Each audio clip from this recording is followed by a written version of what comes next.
warahmatullahi wabarakatuh. Siswa-siswi semuanya, apa kabar? Alhamdulillah, luar biasa, semangat mencari ilmu. Allahu Akbar. Nah, saya doakan mudah-mudahan kalian semuanya dalam keadaan sehat walafiat dan dalam lindungan Allah Subhanahu wa taala. Kali ini kita akan mulai kembali belajar mata pelajaran akidah akhlak secara online. Mudah-mudahan video yang akan saya tayangkan ini akan memberi manfaat untuk kalian semuanya. Sebelum kita mulai, kita awali dengan membaca doa. Raditu billahi robba wa bil islami dina wa bi muhammadin nabiyya wa rasulah rabbi zidni ilman warzuqni fahma. Amin. Ya, kali ini kita akan membahas mengenai Asmaul Husna bab yang pertama dan kedua, mata pelajaran Akidah Akhlak kelas 7. Oke, langsung ke materi ya. Baik, pengertian Asmaul Husna. Secara bahasa, arti dari asma adalah nama-nama, sedangkan al-husna adalah terbaik. Asmaul Husna adalah nama-nama terbaik yang mencerminkan kebesaran Allah Subhanahu wa taala dan keagungannya, yang mestinya menyatu dalam dirinya. Maksudnya, menyatu dalam zat Allah Subhanahu wa taala. Jumlah Asmaul Husna ada 99. Baik, dalil yang berkaitan dengan Asmaul Husna bisa dilihat dalam Al-Quran surat Toha ayat 8. Mari kita baca bersama. Bismillahirrahmanirrahim. Allahu la ilaha illa huwa lahul asmaul husna. Yang artinya, Allah tiada Tuhan selain Dia, baginya nama-nama terbaik. Al-Quran surat Toha ayat 8. Dalam hadis Rasulullah SAW juga disebutkan, Innalillahi tis'atan wa tis'ina isman mi'atan ila wahidah man ahsoha dakhalal jannah. Rawahu Bukhari wa Muslim. Yang artinya, sesungguhnya Allah memiliki 99 nama, 100 kurang 1. Siapa yang menjaganya maka dia masuk surga. Hadis riwayat Bukhari dan Muslim. Selanjutnya, memahami kebesaran Allah Subhanahu wa taala melalui Asmaul Husna. Dari 99 Asmaul Husna, kita bahas hanya 5 saja. Baik, selanjutnya kita akan bahas satu persatu. Kita akan bahas satu persatu mulai dari Al-Aziz. Al-Aziz adalah nama Allah yang menunjukkan pada pengertian kekuatan, ketinggian, dan mengendalikan. Al-Aziz juga merupakan nama Allah yang menunjukkan keperkasaan Allah Subhanahu wa taala. Keperkasaannya tidaklah mampu diukur oleh manusia ataupun makhluk lainnya. Allah berfirman dalam Al-Quran surat Yasin ayat 1-5 yang menunjukkan bahwa dirinya yang memiliki maha keperkasaan dan maha kasih sayang. Ya, jadi kekuasaan Allah lah, kemudian keperkasaan Allah ini sungguh luar biasa. Ya, Allah mengatur segala-galanya. Baik, selanjutnya yang kedua adalah Al-Adl. Kata Al-Adl di dalam Al-Quran memiliki aspek dan objek yang beragam. Ya, begitu pula pelakunya. Keragaman tersebut mengakibatkan keragaman makna Al-Adl atau keadilan. Menurut penelitian Muhammad Huraisihab bahwa paling tidak 4 makna keadilan. Pertama, adil di dalam arti sama. Yang kedua, adil di dalam arti seimbang, ya sama atau seimbang. Ketiga adalah di dalam arti perhatian terhadap hak-hak individu dan memberikan hak-hak itu kepada setiap pemiliknya. Pengertian inilah yang didefinisikan dengan menempatkan sesuatu pada tempatnya atau memberi pihak lain haknya melalui jalan yang terdekat. Keempat, ini adalah di dalam arti yang dinisbahkan kepada Allah Subhanahu wa taala. Adil di sini berarti memelihara kewajaran atas berlanjutnya eksistensi, tidaklah mencegah kelanjutan eksistensi dan perolehan rahmat sewaktu-waktu terdapat banyak kemungkinan untuk itu. Ya, pada intinya Al-Adl ini Allah bersifat adil seadilnya, dan keadilan Allah ini sungguh luar biasa. Ya, sampai sekecil apapun yang akan ditimbang oleh Allah Subhanahu wa taala, dan Allah Maha Adil atas segala-galanya.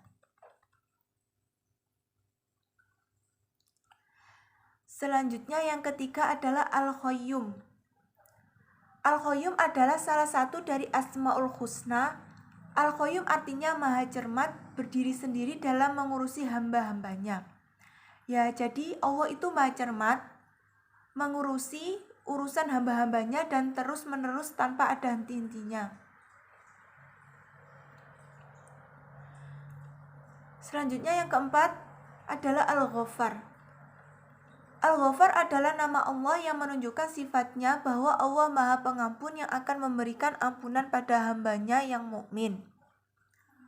Allah amat senang dalam memberikan ampunan atau maghfirah kepada hamba-hambanya jikalau hamba tersebut mau memohon ampun kepadanya.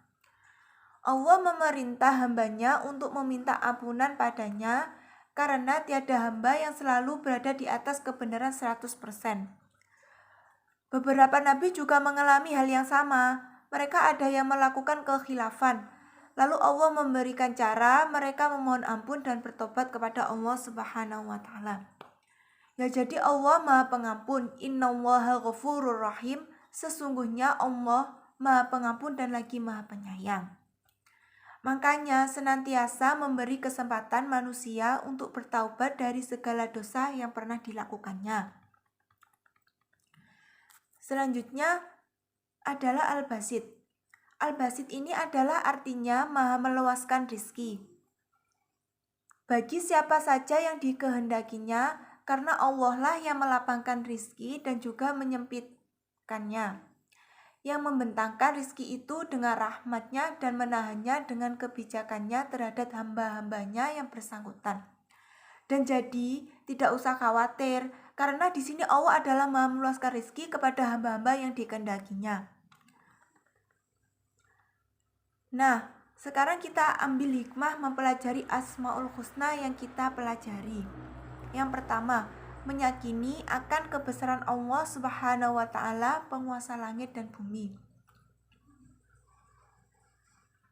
Yang kedua, selalu bersyukur atas karunia yang diberikan Allah Subhanahu wa taala.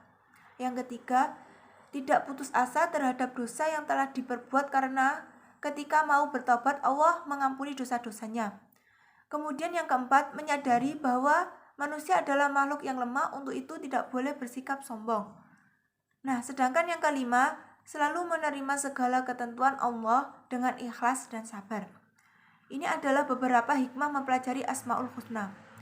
Kemudian, perilaku yang menunjukkan pengalaman Asmaul Husna. Yang pertama, selalu melaksanakan perintah Allah Subhanahu wa taala seperti sholat 5 waktu, patuh dan hormat kepada orang tua, guru, puasa dan kewajiban lainnya. Yang kedua, meninggalkan dan menjauhi segala atau semua larangan Allah Subhanahu wa taala seperti mencuri, meminum minuman keras, berjudi, pergaulan bebas, melawan orang tua dan larangan lainnya. Yang ketiga, tidak mudah terpengaruh oleh rayuan atau ajakan orang lain yang melakukan perbuatan tercela. Yang keempat, kuat dan sabar dalam menghadapi setiap ujian dan cobaan dari Allah Subhanahu wa taala dalam kehidupannya. Ya, jadi ini adalah beberapa perilaku yang seharusnya hendak yang kita terapkan dalam kehidupan sehari-hari kalau kita benar-benar meyakini Asmaul Husna. Ya, mari kita jalankan perintah Allah dan tinggalkan larangan Allah Subhanahu wa taala dan teruslah berserah diri kepada Allah Subhanahu wa taala karena Allah Maha segala-galanya yang mengatur kehidupan manusia. Terima kasih pembelajaran hari ini, mudah-mudahan yang saya sampaikan memberikan manfaat. Cukup sekian, kurang dan lebihnya saya mohon maaf yang sebesar-besarnya. Wassalamualaikum warahmatullahi wabarakatuh. Assalamualaikum warahmatullahi wabarakatuh. Bismillahirrahmanirrahim. Apa kabar semuanya? Semoga kita selalu diberikan kesehatan, kekuatan agar kita bisa melakukan pembelajaran dengan semangat. Nah, sebelum kita melakukan pembelajaran, marilah kita membaca bismillah bersama-sama. Bismillahirrahmanirrahim. Dengan harapan semoga kita selalu diberikan kelancaran dan kemudahan dalam pembelajaran kita pagi hari ini. Nah, sekarang kita akan melakukan pembelajaran akidah akhlak bab ketiga, yakni yang berjudul beriman pada malaikat dan makhluk gaib selain malaikat. Nah, iman kepada malaikat ini adalah bagian dari rukun iman. Iman kepada malaikat maksudnya adalah meyakini adanya malaikat. Walaupun kita tidak dapat melihat mereka dan bahwa mereka adalah salah satu makhluk ciptaan Allah. Dan mereka selalu menyembah Allah dan selalu taat kepada Allah. Nah, wujud dari malaikat ini tidak dapat dilihat dengan mata kita atau mata telanjang kita. Nah, karena mata manusia tercipta dari unsur tanah liat yang dibentuk. Dan tidak bisa siapapun yang melihat wujud dari malaikat yang asalnya terdiri dari cahaya. Adapun makhluk gaib selain malaikat yakni seperti jin, setan, dan iblis. Nah, yang pertama yakni kata jin. Jin ini berasal dari bahasa Arab yang artinya menutupi atau merahasiakan. Nah, yang dimaksud adalah bahwa jin ini tertutup dari panca indera. Jin adalah makhluk halus yang tidak dapat dilihat. Ia diciptakan dari api. Dan jin ini dibedakan menjadi dua. Yang pertama yakni jin kafir. Yang dimaksud jin kafir yaitu jin yang membangkang terhadap perintah Allah Subhanahu wa taala. Para ahli tafsir juga berpendapat bahwa jin kafir adalah jin yang tidak memurnikan keesaan Allah. Jadi, jin kafir ini tidak bisa mempercayai adanya Tuhan atau Allah yang Maha Esa ini. Yang kedua yakni jin mukmin. Yang disebut jin mukmin yaitu jin yang mengakui tentang keesaan Allah. Nah, ini jin yang kebalikan dari jin kafir. Nah, contohnya seperti ini. Jin mukmin ini setelah mendengar ayat-ayat Al-Quran, mereka langsung mengatakan bahwa Al-Quran itu menakjubkan dan dapat memberikan petunjuk ke jalan yang benar. Jadi jin mukmin ini mengakui atau mempercayai tentang keesaannya Allah. Jadi kita sebagai umat muslim, kita harus bisa beriman kepada malaikat. Dengan adanya kita beriman kepada malaikat, kita bisa mempercayai adanya malaikat walaupun kita tidak dapat melihat mereka. Nah, selanjutnya saya akan menjelaskan materi keempat dari akhlak tercela. Manusia sebagai makhluk Tuhan telah dianugerahi berbagai nikmat, sehingga hal itu mengharuskan manusia untuk bersyukur kepada Allah Subhanahu wa taala. Dengan cara bersyukur adalah menjalankan perintah dan menjauhi larangannya, yang diwujudkan dalam beberapa akhlak terpuji terhadapnya. Nah, akhlak terpuji ini mempunyai kebalikan, yakni akhlak tercela atau akhlakul mazmumah, yaitu perbuatan yang menyimpang dari ajaran Allah Subhanahu wa taala, yang nantinya akan berdampak negatif bagi pelaku maupun bagi orang lain. Nah, di antaranya akhlak tercela ini adalah ada riya dan nifak. Yang pertama riya. Riya dalam bahasa Arab artinya memperlihatkan atau memamerkan. Nah, secara istilah riya yaitu memperlihatkan sesuatu kepada orang lain, baik barang maupun perbuatan baik yang dilakukannya, dengan maksud agar orang lain ini dapat melihatnya dan akhirnya memujinya. Seperti contoh, seseorang memberikan bingkisan atau berupa uang kepada anak yatim yang dihadapkan banyak orang, dengan tujuan seseorang itu agar orang lain bisa memujinya dan agar bisa ditayangkan melalui televisi maupun radio. Yang kedua yakni ada nifak. Nifak adalah perbuatan menyembunyikan kekafiran dalam hatinya dan menampakkan keimanan dalam ucapan dan tindakan. Perilaku seperti ini pada hakikatnya adalah ketidaksesuaian antara keyakinan, perkataan, atau dengan kata lain tindakan yang selalu dilakukannya adalah kebohongan, baik terhadap hati nuraninya, terhadap Allah Subhanahu wa taala, dan terhadap sesama manusia. Dan pelaku dari perbuatan nifak ini disebut dengan munafik. Nah, nifak ini dikategorikan menjadi dua, yaitu yang pertama, nifak i'tiqadi, adalah suatu bentuk yang menyatakan dirinya beriman kepada Allah Subhanahu wa taala, sedangkan dalam hatinya tidak ada keimanan sama sekali. Nah, contohnya, dia sholat, bersedekah dan beramal soleh lainnya, namun tindakannya itu tanpa didasari keimanan dalam hatinya. Jadi itu disebut dengan nifak i'tiqadi. Yang kedua yakni ada nifak amali, adalah melakukan sesuatu perbuatan orang-orang munafik, tetapi masih ada iman di dalam. Seperti contoh, jika dipercaya dia berkhianat. Nah, jika dia berbicara, dia juga berdusta. Nah, itu contoh dari nifak amali tadi. Maka kita sebagai umat muslim berhati-hatilah dan selalu introspeksi diri. Jangan sampai ada tanda-tanda kemunafikan dalam diri kita, baik keyakinan maupun perbuatan kita. Sekian itu tadi penjelasan dari saya. Kurang lebihnya saya mohon maaf sebesar-besarnya. Wassalamualaikum warahmatullahi wabarakatuh. Bab 5, yaitu adab membaca Al-Quran. Adab membaca Al-Quran yang pertama adalah membaca dalam keadaan suci, duduk yang sopan dan tenang, dan menghadap ke kiblat. Yang kedua, membaca dengan pelan atau tartil dan tidak cepat agar dapat menghayati ayat yang telah dibacanya.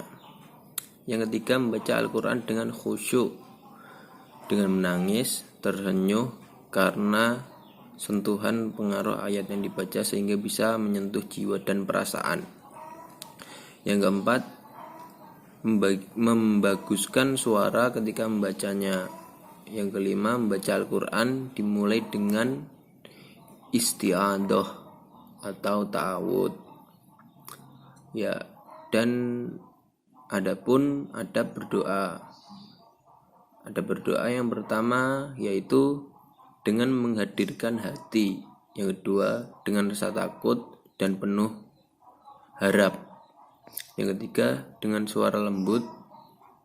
Yang keempat, diawali dengan beristighfar, menyesal dan mengakui dosa-dosa yang telah diperbuat.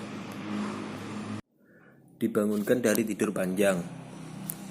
Waktu terus berjalan sampai akhirnya negeri Afasus sudah beberapa kali berganti raja dan Raja Degyanus telah tiada. Allah pun membangunkan para pemuda sebagaimana yang tertulis dalam surat Al-Kahfi ayat 12, yang artinya, kemudian kami bangunkan mereka agar kami mengetahui manakah di antara kedua golongan itu yang lebih tepat dalam menghitung berapa lamanya mereka tinggal. Ketika para pemuda terbangun, salah seorang pemuda bertanya, "Berapa lama kita tertidur di sini?" "Mungkin kita hanya tidur sehari atau setengah hari," jawab pemuda lain. "Tidak, Allah yang lebih tahu berapa lama kita tidur di sini. Begini saja, baiknya salah satu di antara kita keluar dan gua untuk membeli, makan dan memastikan bagaimana keadaan kota saat ini," ujar salah satu seorang pemuda. Akhirnya pemuda yang bernama Tamlika pergi ke kota. Dia berjalan dengan sembunyi-sembunyi karena takut ketahuan oleh prajurit Raja Degyanus. Namun ia merasa heran karena melihat banyak orang yang sudah beriman, keadaan kota pun sudah sangat berubah. Kemudian ia bertanya kepada salah satu penduduk yang ia temui untuk memastikan nama kota tersebut. Penduduk pun menjawab kota itu adalah kota Afasus, yaitu kota yang dulunya penyembah berhala dan sekarang menjadi kota yang menyembah Allah Subhanahu wa taala. Itulah kisah para Ashabul Kahfi yang ditidurkan oleh Allah selama ratusan tahun. Terima kasih. Akhirul salam. Wassalamualaikum warahmatullahi wabarakatuh. Lanjut ke bab ke-6, yaitu Ashabul Kahfi. Ashabul Kahfi merupakan kisah 7 pemuda yang tertidur dalam gua selama 309 tahun. Kisah ini terjadi sebelum zaman Nabi Muhammad SAW. Para pemuda ini bersembunyi di dalam gua Rajib yang lokasi berada sekitar 8 km dari Amman, Yordania, untuk melarikan diri dari kekejaman Raja Degyanus. Cerita tentang Ashabul Kahfi ini berawal dari sebuah negeri bernama Afasus yang dipimpin oleh raja kejam dan penyembah berhala bernama Raja Degyanus.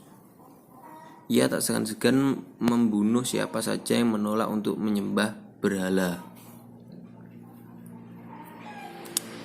Nama 7 Ashabul Kahfi yang tertidur di dalam gua yaitu yang pertama adalah